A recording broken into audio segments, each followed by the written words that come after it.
গাত্তারামি করছে, সংবিধান এবং সনদ নিয়ে গাত্তারামি, সংবিধানের দোহাই দেয়। এখন যদি মানুষ যদি অতিষ্ঠ হয়ে যে তোমাদেরকে যেহেতু আমরা দোহাই ছাড়তেছি সংস্কার করো, যদি না শোনো, আবার যদি শেখ হাসিনার সাথে মিলেমিশে এই এই এই যে নির্বাচন করেছে এই নির্বাচনকে না মানে, এটা কোনো সংবিধানে নাই, না মানলেও কোনো কিছু করার নাই, তখন যদি আবার আওয়ামী লীগের ডেকে আনে, ওনারই আনতেছে ডেকে, আওয়ামী লীগের সাথে নামেন শেখ হাসিনার মতো থাপড়াইয়া বিএনপি এলা করে মনে করেন বঙ্গোপসাগর ফালাই দেন, আপনাদের সেই পাওয়ার আছে।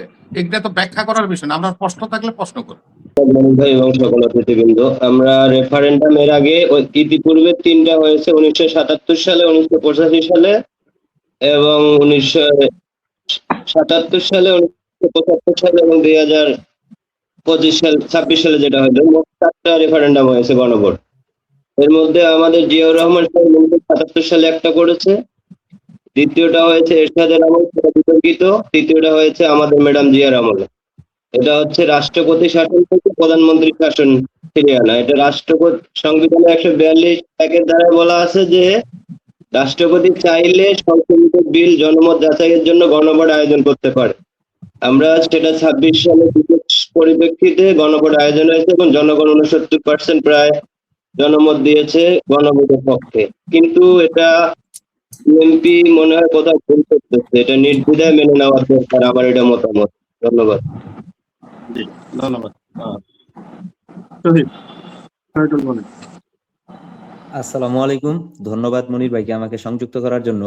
মনিরুল ইসলাম রবি ভাইয়ের কাছে আমার একটা প্রশ্ন।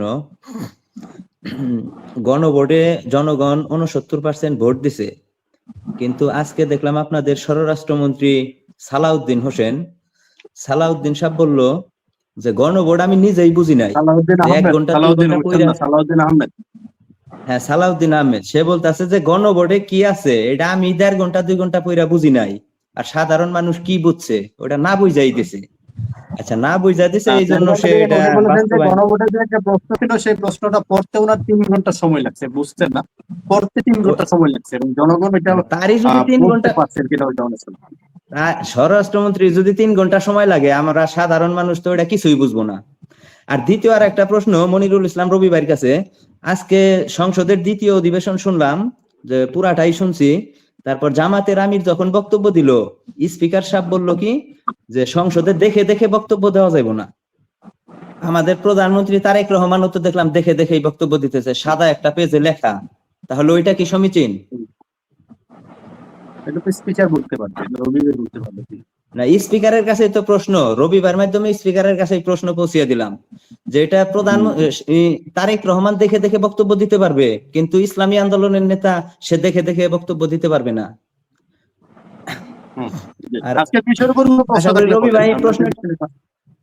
আশা করি এই প্রশ্নটার উত্তরই রবি ভাই দিবেন আপনার সময়ে যখন আলোচনা করেন, যে এটা প্রধানমন্ত্রী। আপনার প্রশ্নটার উত্তর নিয়ে নেন, কারণ স্পিকার সাহেব বলছেন যে আপনি আপনার পয়েন্টগুলি লিপিবদ্ধ করে রাখবেন, লিপিবদ্ধ করে রাখবেন, পয়েন্ট দেখে তারপরে সবার সামনে আপনার স্পিচটা দিবেন। এটা হলো প্রসিডিউর। আপনি পারবেন না তো ওইভাবে দিতে পারে নাই, ওই তার মতোই হয়েছে। ভাই, আপনি সব বিষয়ে যদি দোষ ধরেন, আমি বলছি স্পিকার নিয়ে কথা বলছেন, স্পিকারের কথা বলেন। তারেক রহমান কি করছে, সংসদ নেতা কি করছে, এটার উপরে রুলিং দিলে স্পিকার কি তারেক রহমানের ভুল ধরতে পারবো? এটা নিয়ে বিচার করব না। আপনার সে যেটা করছে সেটাও আমি দেখছি। আপনাকে আবারও বলি, এটাই তো দ্বিচারিতা। আরে ভাই, স্পিকার কি বলছে সেটা শুনেন। স্পিকার স্পিকারের পয়েন্টটা শুনবেন তো। উনি বলছেন আপনার থিমটা বা যে জিনিসটার সম্বন্ধে বলবেন ওইটা নোট করে রাখবেন।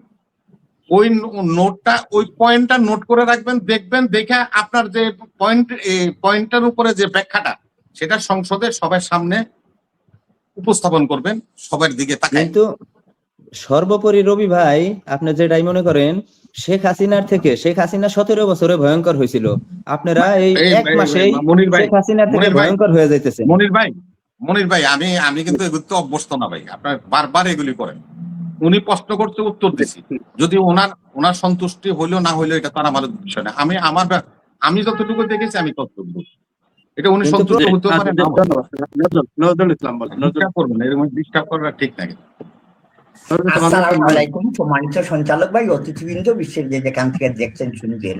আমার আফসারি ভাইয়া আরেক অতিথিও রবি ভাইয়া সম্পর্কে বলেছেন শ্রদ্ধা করেন, আমিও শ্রদ্ধা করি।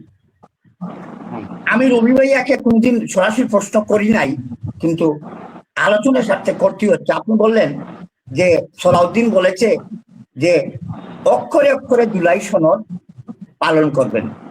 সো ওয়াই তিনি এটা বললেন সংবিধান অনুযায়ী সংস্কার পরিষদের কোনো অস্তিত্ব নেই। এক, আবার বললেন সংবিধান অনুযায়ী সংসদ আহ্বান, সংস্কার পরিষদ বলতে কিছু নাই। এটা কেন বললেন? সবচেয়ে বড় কথা হলো তিনি বললেন যে জুলাই সনদ ম্যাসকুলিন না ফেমিনিন না কমন জেন্ডার তা আমি জানি না। আপনি জানবেন কিভাবে? আপনার জেন্ডারেরই খবর রাখেন বা পাবলিক আপনাকে কোন জেন্ডারে পাবে? জেন্ডার হচ্ছে বা ইংরেজি গ্রামারে ম্যাসকুলিন, ফেমিনিন, কমন, আর বাংলা গ্রামারে হচ্ছে জেন্ডারের ডেফিনেশনটা বলে প্রশ্ন বলেন। জেন্ডারের ডেফিনেশন সবাই জানে, আপনি একটু প্রশ্নটা বলেন। আচ্ছা আচ্ছা, তাহলে এখন আসলে আপনি একটা গ্রামাটিক্যাল মারাত্মক ভুল করেছেন। জুলাই সনদ হচ্ছে জেন্ডার নয়, এটা পার্টস অফ স্পিচ অনুযায়ী অ্যাবস্ট্রাক্ট নাউন, অর্থাৎ গুণবাচক নাউন, যেটা ওই জুলাই সনদের এজেন্ডা, যে এজেন্ডা অবশ্যই বাস্তবায়ন করতে হয়। তারপর স্পিকার বললেন যে জুলাই সনদ গুরুত্বপূর্ণ কিছু না, সরকারি দলের সিদ্ধান্তই গুরুত্বপূর্ণ। আরে ভাই, বিএনপি কবির বলেন। আসসালামু আলাইকুম, ধন্যবাদ মনি ভাই আমাকে যুক্ত করার জন্য, এবং এখানে অতিথিবৃন্দ সবাইকে সালাম এবং শুভেচ্ছা। আমি আফসারি ভাইয়ের কাছে একটু জানতে চাই, আমরা যেই সংবিধান আর আদালতের আমলে শুনেছি, আজও সেই সংবিধান এবং এই আদালতের দোহাই শুনতে হয়। তো একটা কথা বলতে হয় যে এই সংবিধান শুধু জনগণ চাইছে সংবিধান সংস্কার হোক, রাজনীতিবিদরা চায় না, কেননা তাদের সুবিধার্থে চায় না। 72-এর সংবিধান দিয়ে এই দেশের জনগণকে অনেক ক্ষতিগ্রস্ত করেছে। এই 72 সংবিধান জনগণ সংস্কার চায়। আরেকটা কথা বলি, আমি শেষ করতে চাই যে এই যে আজকে যে ওনারা যে নদী পার হয়ে গেছে, গার্তারামি করছে, সংবিধান এবং সনদ নিয়ে গার্তারামি, সংবিধানের দোহাই দেয়। এখন যদি মানুষ যদি অতিষ্ঠ হয়ে যে তোমাদেরকে যেহেতু আমরা দোহাই ছাড়তেছি সংস্কার করো, যদি না শোনো, আবার যদি শেখ হাসিনার সাথে মিলেমিশে এই এই এই যে নির্বাচন করেছে এই নির্বাচনকে না মানে, এটা কোনো সংবিধানে নাই, না মানলেও কোনো কিছু করার নাই, তখন যদি আবার আওয়ামী লীগের ডেকে আনে, ওনারই আনতেছে ডেকে আওয়ামী লীগের সাথে নামেন শেখ হাসিনার মতো থাপড়াইয়া বিএনপি এলা করে মনে করেন বঙ্গোপসাগর ফালাই দেন। আপনাদের সেই পাওয়ার আছে, এগুলো তো ব্যাখ্যা করার বিষয় না। আমরা প্রশ্ন থাকলে প্রশ্ন করি, প্রশ্নই করতেছি। প্রশ্নকে আপনি শুনেন, আমি প্রশ্ন করতেছি, আমি জানতে চাইতেছি। আপনি বলতেছেন যে আওয়ামী লীগের মতো শেখ হাসিনার মতো বিএনপির জন্য কি রাস্তায় নামবো নাকি? 100 বার সংবিধানের রাস্তায় দিচ্ছেন আপনি, জনগণ হিসেবে রাস্তায় নামবেন। আচ্ছা, প্রশ্নটা তো ভাই আমাকে একটু নিয়ন্ত্রণ করেন। প্রশ্নটা তো আমাকে করেছে রবি ভাই, আমাকে প্রশ্ন করছে, আমাকে উত্তর দিতে দেন। না, আপনাকে না, আমাকে করেছে পরের প্রশ্ন, আগেরটা প্রশ্নটা বলে ফেলেন, এক কথায় প্রশ্নটা বলে আপনারা রবি ভাইয়ের কাছে নাকি আফসার সাহেবের কাছে, কার কাছে? এই সংবিধানের দোহাই আমরা দিতে চাই না। সংবিধানই যদি মানে, তাহলে শেখ হাসিনা সংবিধান মানলেন না কেন আপনারা? ওকে, ধন্যবাদ সবাইকে, ভালো থাকবেন। জাহাঙ্গীর কে প্রশ্ন কি আমাকে করেছে? আমাকে প্রথম তো নাম নিল আমার। আফসারি ভাইকে, আমি রবিউল ইসলাম মনির ভাইকে আমি প্রশ্ন করি না, উনি দর্শকের সাথে গারামানি করে সবসময়।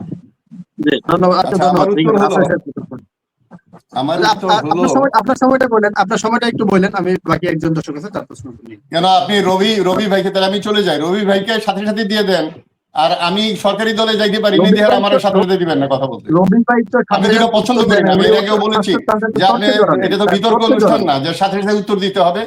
এখন রবি ভাইকে দিবেন, আমাকে বলেন, আপনি পরে বলেন, পাঁচে বলেন কেন? আচ্ছা বলেন, আপনি বলেন উত্তর বলেন। না, আমি চাই না আমাকে জোর করে বলেন, আমি পরে বলবো, অসুবিধা কি? আপনি যদি বলেন আমি পরে বলবো। তাহলে রবি ভাইকে তো আমি বলি নাই, ফ্লোর দেই নাই, উনি নিজের ইচ্ছা তো দর্শকের সাথে তর্কে জড়িয়ে দেন। ওকে, কন্টিনিউ করেন, ধন্যবাদ। জানতে বলেন। যে ভাই আসসালামু আলাইকুম রহমতুল্লাহ, আমি রবি ভাইয়ের কাছে একটু প্রশ্ন করতে চাই। যখন হাসিনা দায় দিয়েছে, হাসিনাকে তাড়াই দিছে, ভারত চলে গেছে, তখন ডক্টর ইউনূস কিভাবে বসবে? সংবিধানের কি আছে, কোন জায়গায় আছে? এখন দেখা গেছে আমাদের দেশে একটা নিয়ম আছে, ওই যখন তালাক দেয়, তালাক দিবার পরে আবার এই ভরে রাখতে চায়। তো রাখতে হলে কি কি করতে হয় এটা আর ভাঙি আমি বললাম না।